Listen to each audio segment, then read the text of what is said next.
رفتی از پیشم گفتی که عاشق نمیشم، حالا دیگه نمیتونی برگردی. عکسامونو پاره کردی، تو منو بیچاره کردی، نفهمیدی که چه خطایی کردی. دل دیوونه منو به بازی گرفته بودی، تو اوج سختی ها رفتی از پیشم. شب و عشقای پنهانی، حالا دیگه به آسونی از تو از عشق تو رد میشم. آخه چرا بی خبر رفتی از پیشم؟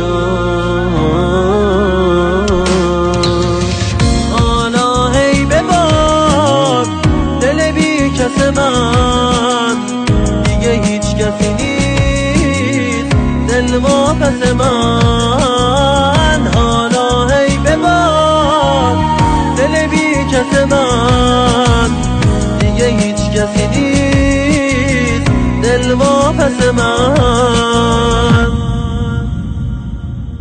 دیدی چی شد آخر خوشیامون، آخرش رو بغل یکی دیگه شدی آروم. دیدی چی شد آخر تعصبامون، کثیف شد زندگی هر دوتامون. حرف یکی دو روز نی، حرف یه اون جداییه.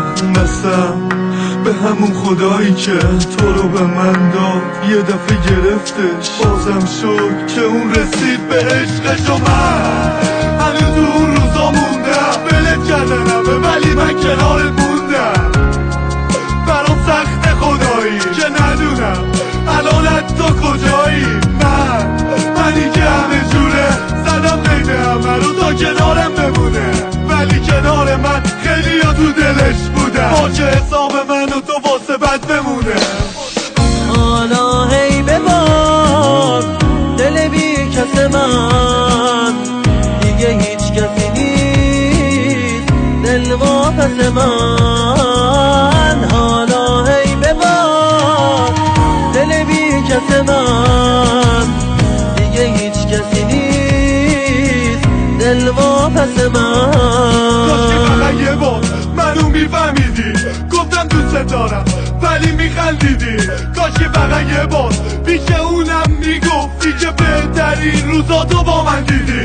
کاش که فقط یه بار میدیدمه. کاش که میدونستم یه روزی ازم میگیرمه. کاش که از اون اول خیلی چیزا کاش میشد. شاید نباید رومون به هم باز میشد. تو پیش همه میزدیم تو خط شوخی، من که با اومدم تو خسته بودی، به دلش شکسته بودی. کاش فقط دلمو شکسته بودی، ولی نه خیلی بهم بدهکاری. حالا که از من گذشتی و اونو داری، بگو بینم وقتی که با اون جایی میری چشم به یکی دیگه داری.